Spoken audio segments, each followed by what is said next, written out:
తెలుసు, కథ అని తెలుసు, కథలన్నీ కంచికే చేరునని తెలుసు.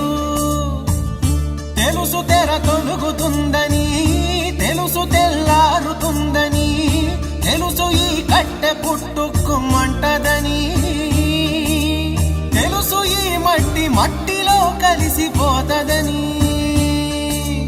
ఎన్ని తెలిసి ఇరకాటంలో పడిపోతావు ఎందుకని? మాయ